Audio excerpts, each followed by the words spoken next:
এই জয়নিং সভাতে 13 ফ্যামিলির 59 ভোটার আমাদের ত্রিপুরা মথার পতাকা তুলে সামিল হয়েছে এবং আমাদের ব্লক প্রেসিডেন্ট তাদেরকে সবাইকে দলীয় পতাকা হাতে দিয়ে বরণ করে নিয়েছেন। এই নন্দকিশোর পাড়াতে উপনির্বাচনে আমরা এই পাড়াতে না কোনো টিপ্রাসা না কোনো হিন্দুস্তানি ছিল, তথাপি আমরা এই নন্দকিশোর পাড়াতে আমরা 36টি ভোট পেয়েছি। তাই আগামী দিন আশা রাখছি এই নন্দকিশোর পাড়া আমাদের ত্রিপুরা মথার কেন্দ্রভূমিতে পরিণত হবে। সবাইকে নমস্কার। 1 নম্বর কথা হলো ত্রিপুরা মাতার দলের আদর্শ উদ্দেশ্য আমার কাছে ভালো লাগছে। আর এদিক দা বর্তমান রানী সরকারের যে প্রতারণা, তারা যে ভাবাকৃতি ভীষণভাবে বিভিন্নভাবে হয়রান হয়েছে। আমার বাড়িঘর ভাঙছে, আমার ছেলের হাত ভাঙছে। তো আমি দীর্ঘদিন সিপিএমের কর্মী ছিলাম। সিপিএমও প্রতিরোধ করার ক্ষমতা নাই, তাই আমি নিজে বিবেক দিয়া চিন্তা করছি যে আমি ওই দলে আমার ভালো লাগছে, ওই দলে আমি যোগ করবো, অর্থাৎ ত্রিপুরা মাতার দল। তো পরিবারে প্রায় 59 ভোট আছে। তো বিভিন্নভাবে যুক্তি দিয়া ভয়ভীতি দেখাইয়া বেশ অনেক ভোটার দ্বারা অনেকটাই আটকাই নিয়েছে। আমরা বর্তমানে আজকে 5জনে প্রায় 59 ভোটার আমরা। আপনারা কি আশা রাখেন যে ত্রিপুরা মথা যে আপনাদেরকে এগিয়ে নিয়ে যাবে? এগিয়ে নিয়ে যাবে বলতে শিডিউল কাস্ট আর শিডিউল ট্রাইব, ওরা কাস্টের, আমরা একই কাস্টের লোক মনে করি। হেরার উন্নতি অর্থাৎ আমরার উন্নতি, আর আমরা বর্ষা দিন তারা অবশ্যই আমরা আগামী দিন বাঁচার এবং চলার সংস্থা করবে, এই উদ্দেশ্য উদ্দীপনা নিয়ে আমরা অগ্রসর হয়েছি। দাদা আপনার নাম? আমার নাম শ্রী দিগেন্দ্র নমস্কার। আমরা গিয়ে ডেপুটেশন দেব। আমাদের দলাই ডিস্ট্রিক্টে আছে 8টা ব্লক, এর মধ্যে সারা ত্রিপুরা রাজ্যে 58টা ব্লক আছে। জেনারেল এরিয়াগুলোতেও আমাদের যে দুর্গাচমনি যে ব্লকগুলো, এইগুলোরও সব জেনারেল এরিয়াও ধরা পড়ে। তবুও আমরা সব জায়গাগুলোতে আমরা কাভার করব বলে আমরা সবার সাথে আমরা আলোচনা করছি। কালকে আমরা ব্লক ডেপুটেশন দেব। তাই আমরা 2018 সনে আমরা চলা পাল্টাই বলে একটা সরকার পাল্টিয়ে এনেছিলাম 2018-তে। এনে সবাই আমরা নিজেও কিন্তু বিজেপিকে ভোট দিয়েছি। আমরা ভোট না দিয়ে আমরা যেহেতু আমরা আইপিএফটির সাথে জড়িত ছিলাম, অ্যালায়েন্স সরকার ছিল ওই সময়ে, কিন্তু আমাদের এরিয়াতে এসসি সিট হওয়ার, জেনারেল সিট হওয়ার কারণে আমরা বিজেপিকে ভোট দিয়েছি। পদ্ম ফুল ফুটিয়েছি আমরা, কিন্তু পদ্ম ফুল ফুটানোর পর ওরা আমাদের যতটুকু দেওয়ার কথা, যতটুকু আমাদের প্রতিশ্রুতি দিয়েছিল, একটা প্রতিশ্রুতিও ওরা সফল করতে পারেননি। এর জন্য আমরা দুঃখিত। এর জন্যই আমরা এখানে বছর ধরে ত্রিপুরা মথায় আমরা যোগদান করেছি। ত্রিপুরা মথায় আমরা সহযোগিতা করে আমরা আমাদের লড়াই, আমাদের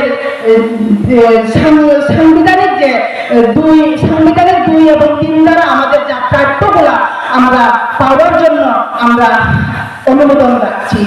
এর জন্য আমি সবাইকে বলতে চাই, শুধু এখন যারা প্রশাসনিকে যারা আছেন বা এখনো যে সরকার গঠন করছেন, যে চালাচ্ছেন, ওদেরকে আমার বলতে চাই যে আমাদের ত্রিপুরা রাজ্যে সবাই বলেছিল যে ঘরে ঘরে রোজগার হবে, ঘরে ঘরে স্মার্টফোন হবে, ঘরে ঘরে সবার চাকরি হবে, বেকারদের বসে থাকতে হবে না, এইসব বলে আমাদের প্রতিশ্রুতি দিয়েছিল।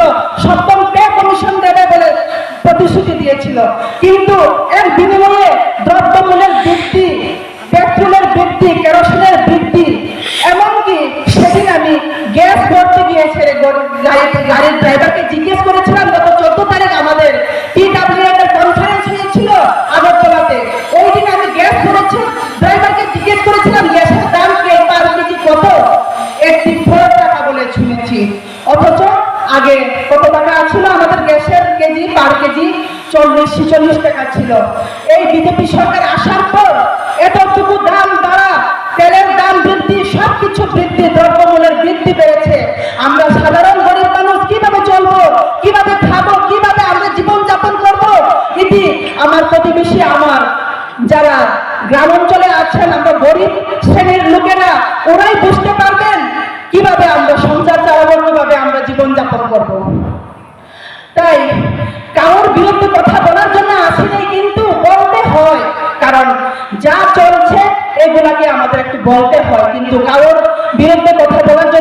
আমাদের ইচ্ছে নয়, কিন্তু কেননা আমরা বলতে হয় যে আমরা যা যা আমাদের কনস্টিটিউয়েন্সির যে রাইটগুলো, যে আমাদের প্রাপ্যগুলো আমরা পাওয়া হয় নাই। এসটি, এসসি, মাইনরিটি সব সমাজের যে ছোট মানে আমাদেরকে এবং এমনভাবে বঞ্চিত লাঞ্ছিত করে রেখেছে। এই বঞ্চিত লাঞ্ছিত থেকে আমরা বাঁচার জন্য আমরা লড়াই করতে চাই, লড়াই করছি। আমরা মহারাজা প্রদ্যোৎ বিক্রম মাণিক্য কিশোর মহাদয়কে আমরা সঙ্গী দিয়েছে আমাদের এই ত্রিপুরা রাজ্যের আমাদের সংখ্যালঘু এবং আমাদের এসসি এসটি যারা আমরা বঞ্চিত অবস্থায় এখনো আমরা প্রবেশ করছি এই মহারাজা। এর জন্য 2021 সালে আজ আমাদের মহারাজ সে চোখের জল পড়েছিল আমাদের ত্রিপুরাবাসীদের জন্য। এরপরে ত্রিপুরাবাসীদের জন্য চোখের জল পড়ার পরেই কিন্তু আমাদের জয় হয়েছিল। তাই আমরা বই করি না, এখানে সবাই ভয়ের জন্য আসতে পারেননি এমন মনে হচ্ছে আমার। এই পাড়া প্রতিবেশীদের লোকেদের হুমকি দুমকি দেওয়া হয়েছে এমনও আমি শুনেছি, এমনও হতে পারে। কিন্তু এমন ধরনের কতজনকে আপনারা আটকিয়ে রাখতে পারবেন? এই আপনারা জুমলা সরকার, ডাবল ইঞ্জিনের সরকার, কতদিন আপনারা আটকিয়ে রাখতে পারবেন জনসাধারণকে? আজ এখানে 50 ফ্যামিলি ট্রেনিং নেওয়ার কথা ছিল, কিন্তু ঘরে ঘরে গিয়ে হুমকে দুমকে দিয়ে ছেড়ে কেউ এখানে আসতে পারেনি। তার জন্য আমি খুবই দুঃখিত। কিন্তু এভাবে গণতন্ত্র দেশে এভাবে কাউকে বাধা বিপত্তি দিয়ে চলবে না। কারণ আমরাও আর বসে থাকবো না। আমরা সব জায়গাগুলিতে আমরা কাজ করছি, জেনারেল এরিয়াগুলিতে জিপিগুলিতেও আমরা ঢুকছি। এই এরিয়া একটা জিপি, কিন্তু আমরা সব জায়গাতেই আমরা কাজ করে যাব এবং সামনের যে 2023 বিধানসভাতে আমরা তীব্র মাথায় লড়াই করে আমরা জয়যুক্ত করব বলে এই আশা আকাঙ্ক্ষা রেখে আমরা কথা বলছি।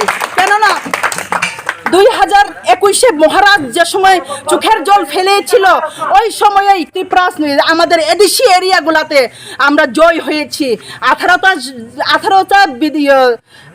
28টা জায়গাতে আমরা ভোট পাস করে আমরা জয়যুক্ত হয়েছি। ত্রিপুরা মথা আমরা এডিসিতে গঠন করেছি।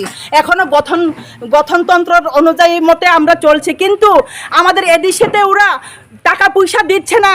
এডিসিতে যেমন এডুকেশন ডিপার্টমেন্টগুলোতে আমরা ভালো স্কুল করতে পারছি না, ভালো কলেজ করতে পারছি না, কেননা ওরা সব জায়গাগুলোতে আটকিয়ে রেখেছে আমাদের। এর জন্য গত 14 তারিখে আমাদের মহারাজ আবার চোখের জল পড়েছিল। আমরা কি ভিক্ষা মাংতে যাব? ভিক্ষা মেগে আমরা এডুকেশনের উন্নতি করব? এমনভাবে সে আমাদের মহারাজা কথা বলেছিল এবং চোখের জল ফেলিয়ে কথা বলেছে। এই চোখের জল আমাদের জয় হবে, 2000 জয় হবে, এইটাই আমাদের প্রমাণ দেখিয়ে দিয়েছে মহারাজ। তাই আমি বেশি কথা বলতে চাই না, আমাদের সময়ও কম। আমরা সবাই আছে আমাদের উপস্থিত, অন্য বক্তারা, ওদের কাছেও আমরা কথা শুনবো। আমি এইটুকু কথা বলে আমার সংক্ষিপ্ত ভাষণগুলো আমি এখানেই সমাপ্ত করছি। নমস্কার। আমাদের Tripura Motha long live YTF, TWF long live, Maharaja long live. এবং এখানকার আমাদের সোশ্যাল ওয়ার্কার শ্রীযুক্ত প্রণজিৎ নমশূদ্র, ওনার উদ্যোগে আজকে জয়নিং সভা। এই জয়নিং সভাতে উপস্থিত আজকের যে জয়নিং সভার মিটিংয়ে সভাপতি এবং আমাদের 46 সুরমা বিধানসভা ব্লক প্রেসিডেন্ট তুষারকান্তি দেব বর্মা, উপস্থিত Khowai district political district secretary Naresh Deb Barma মহোদয়, উপস্থিত এক্স MLA আমাদের বাবুরাম সপনামি, আমাদের পাহাতির অবজারভার মেরি দেব বর্মা এবং গোপাল সপনামি, YTF যুব সংগঠনের president Jacob Halam, block TWF vice president Jyotila Halam এবং আজকে যারা বিভিন্ন জায়গা থেকে আসছে এখানে আমাদের প্রতিনিধি, আমার ভাই ওর বোনেরা, সবাইকে আমার আন্তরিক অভিনন্দন জানিয়ে আমি 1-2টি বলবো। তো বিষয়টা হইল আজকের যে জয়নিং, আজকে 50 ফ্যামিলি হওয়ার কথা ছিল, এখানে মা বোনদেরকে আমার রিকোয়েস্ট থাকতো, আমার পাহাড়ি ভাবিদেরকে আমার রিকোয়েস্ট থাকতো, কেসে বিধানসভা 100% বিজেপি দামন ত্রিপুরা গভর্নমেন্ট করবে, সেটাই আমার আজকে বলা। তো তার জন্য আমার রিকোয়েস্ট থাকতো এখানে যারা এই নন্দকিশোর পাড়া এলাকাতে যারা আমাদের ভাইরা বোনরা আমাদের প্রতিবেশী আছে, আপনারা ভয় পাইবেন না। দ্বিতীয় জয়নিং সভা করেন, আমরা আসবো, আপনারা আমাদেরকে হুমকি দিবেন। হুমকি দেবেন, কে হুমকি দিবেন? এখানে না কংগ্রেস, না সিপিএম, না আঞ্চলিক দল, আর তো বর্তমান রুলিং গভর্নমেন্ট বিজেপি পার্টি, তারা কোনো জায়গায় ক্লাস করে না, কোনো জায়গায় মিটিং মিশন করে না, একমাত্র একটাই আছে হুমকি, মানুষকে ভয় দেখানো, মানুষকে প্রতারণ করা। আজকে দেখেন এডিসিতে আমরা এডিসি বিভিন্ন পঞ্চায়েতে নাম দিতে বঞ্চিত, কিচ্ছু নাই এডিসি বাদে। আপনাদের জিপি গ্রাম পঞ্চায়েতগুলো দেখেন, গ্রাম পঞ্চায়েত কি হয় এখন? গ্রাম পঞ্চায়েত সবচেয়ে জল, পানীয় জল নেই, রাস্তাঘাটগুলো খারাপ। সেটা আমরা উদ্ধার করার জন্য, সেটা আমরা উজ্জ্বল করার জন্য, পরিবর্তন করার জন্য ত্রিপুরাতে 2023 বিধানসভা একক নায়ক করিয়া আমরা ত্রিপুরা মুঠা লড়াই করতেছে। 35টা সিট দিয়ে আমরা লড়াই করবো, যে 35টা সিট দিয়ে লড়াই করবো। আমাদের সঙ্গে এলাস হওয়ার জন্য সব দলেই প্রপোজাল দেওয়া হচ্ছে এখন, না সিপিএম, কংগ্রেস, বিজেপি। সর্বভারতীয় প্রেসিডেন্ট আমাদের যে বিরাট জাতি আমাদের ত্রিপুরাতে জনসভা করার জন্য আসছে, তাহলে ওনার জনসভাতে হওয়ার কথা ছিল 35,000 হতে 40,000 মানুষ হওয়ার কথা ছিল। এখানে হয়েছে বন্ধুরা আর এটা 3,000। এটা কে করছেন? না আমরা বাধা করছে গিয়া, আপনারা বাধা করছেন, কিন্তু আমাদের মিটিং হিসেবে বাধা করছেন। আমরা কখনো মিটিং করছি না। ন্যাশনাল প্রেসিডেন্ট আর এটা 3,000 মানুষ, তাহলে ওই যার কথা বন্ধু কে করছেন? আপনারা বিজেপি লোকের মিটিং গেছেন না, আপনারা সাপোর্ট লোক মিটিং গেছেন না, সেটাই তো আজকে কোনো পূজার বাকি নেই। পাবলিক জানি দেশে কোন সরকার আসবে, পাবলিক জানে দেশে কালকে ভোট দেবে, সবাই জানে, সবাই জানে। তো আজকে আমি আর বেশি আমার বক্তব্য আমি রাখবেন না। আর আজকে আমি ক্ষুদ্র ভাষণ রাখছি, আমি আমার ক্ষুদ্র ভাষণ বিশ্বাস করলাম সবাইকে। এখানে কি বিজেপি যারা লোকাল লিডার এবং খুলনা বিধানসভার বিধায়কের হাসবেন্ড, ওরা আসছে এখানে বাড়িতে গিয়া অভিযোগ করছে, অবজেকশন জানাইছে, মিটিংয়ে যাবো না, সেই খবর আমরা পাচ্ছি। তো আজকে বিশাল একটা ঐতিহাসিক জয়নিং আছে। এইভাবে কয়দিন রূপ দেশ বিধানসভা আছে, দেশে বিধানসভা রুকার জন্য কারো ক্ষমতা হবে না এখানে। তো আজকে কেন রূপ রইটা? তো ত্রিপুরা মুঠা আপনারা যতই বাধা বিঘ্ন করেন, ত্রিপুরা মুঠাকে আজকে আর খুব অসুবিধা হইবেন। ত্রিপুরা মুঠা যখন স্টেপ দিয়েছেন জাতি জনজাতির জন্য, ত্রিপুরা মুঠা উদ্যোগ নিয়েছেন হিন্দু, খ্রিস্টান, পাহাড়ি বাঙালির জন্য, বিপ্লবের জন্য। এই রাজার দল, এই রাজনীতি দল না, আমরা রাজার দল। এক সময় এই ত্রিপুরাতে স্বাধীন ত্রিপুরা ছিল, 1947 আগে স্বাধীন ইন্ডিপেন্ডেন্ট ছিল। এইবার গণতন্ত্র আবার আসলো রাজা, এসে বিধানসভা সবের অপেক্ষা। আপনারা যতই বাধা করেন, বিগ্রহ করেন, আপনারা কথা দিয়েছেন 2017 সালে ইলেকশনের আগে সবকা সাথ, সবকা বিকাশ, সবকা বিশ্বাস। কি হইল ভাই? সবকা সাথ আসছেন এখানে, সবকা সাথ, সবকা বিকাশ হয়েছে, হ্যাঁ আমরা মানি। চেয়ারম্যান থেকে মন্ত্রী অব্দি সবকা সাথ, সবকা বিকাশ হয়েছে। জনপ্রতিনিধি পাহাড়ি বাঙালি হিন্দু মুসলিম কারণ সবকা সাথ, সবকা বিকাশ হয়েছে মাত্র চেয়ারম্যান থেকে শুরু করিয়া মন্ত্রী অব্দি। আমরা যে দূষণ হচ্ছে সিপিএমকে 25 বছরের করাপশন, টাকার করাপশন, নারী কেলেঙ্কারি, ভাই 4.5 বছরে কি হইল? এটা কি আমরা বলার বাকি আছে? আমরা বলতাম না? ত্রিপুরার মারা, মা বোনরা, ত্রিপুরার স্টুডেন্টরা, ত্রিপুরার কৃষকরা, ত্রিপুরার যুবক যুবতী, ত্রিপুরার ছাত্রছাত্রী, তারাই বলবো, তারাই প্রমাণ দিব। এই গভর্নমেন্ট আসার পরে রাস্তাঘাট অবস্থা দেখে, এডিসি এরিয়া একদম নীল, বাজেট লাখ টাকা কোন টাকা দিতেছে, কি হচ্ছে? তো আগামীকালকে সারা ত্রিপুরাতে সাব জোনাল 44টা সাব জোনাল অফিসে আপনারা যে ডেপুটেশন দিবেন আপনারাই টাকা দিচ্ছেন না, আপনারাই যে প্রথম বছর শিখে আবার আপনারা ডিপুটেশন দিবেন, কি মেটার নিয়ে ডিপুটেশন দিবেন। আর চলতেছে আগামীকালকে 52টা ব্লক ত্রিপুরা আমরা একটা ডিপুটেশন দিব। আমাদের ডিপুটেশন মেটার আছে। আপনারা যে ডিসি ইলেকশন কেন ক্যান্সেল করছেন? তো প্লেস কাউন্সিল ইলেকশন করার জন্য হাইকোর্টে আমরা আমাদের উকিলরা আমাদের লিডাররা ফাইট করছেন, সেটা ইস্যু হয়েছে।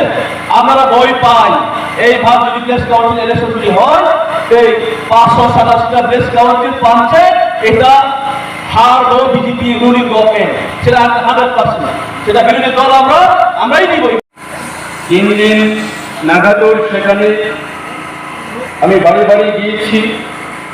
এই এলাকার বিভিন্ন পরিবারের অভিযোগ আমি শুনেছি এবং স্বেচ্ছায় আমাদের কাছে তারা তাদের মনের যে বেদনা, যে দুঃখ তারা তুলে ধরেছেন এবং সাথে সাথে তারা আজকের এই জয়নিং সবার মধ্যে উপস্থিত থাকার জন্য তারা বলেছিলেন এবং ওনাদের নাম বলেছেন। আমরা একটি কাগজে সেখানে লিপিবদ্ধ করেছি।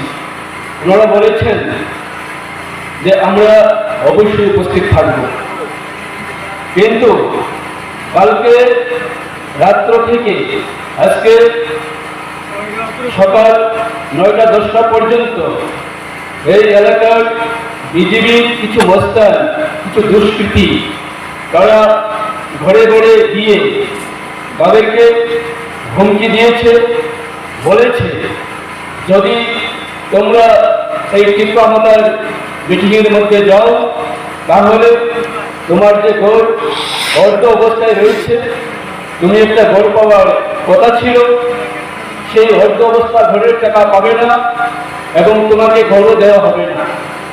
সঙ্গে বলেছে যদি দেখি তোমরা ত্রিপুরা মাতার মিটিংয়ে গিয়েছ তাহলে অবস্থা ভালো যাবে না, এইরকমটা বলে তারা সেখানে ঢুকিয়ে দিয়েছে। তৎসঙ্গে আমরা নন্দকিশোর দেবী স্কুলের মাঠে প্রোগ্রাম করার জন্য এই বিদ্যালয়ের যিনি হেডমাস্টার মহাশয় ছিলেন ওনাকেও সেখানে হুমকি দিয়েছে। উনি আমাকে বারবার ফোন করে বলেছেন, ভাই আমি এখন এবার কি করব? তারা তো এসে বলেছে এখানে মিটিং করতে পারবে না, এবার থানার পারমিশন লাগবে।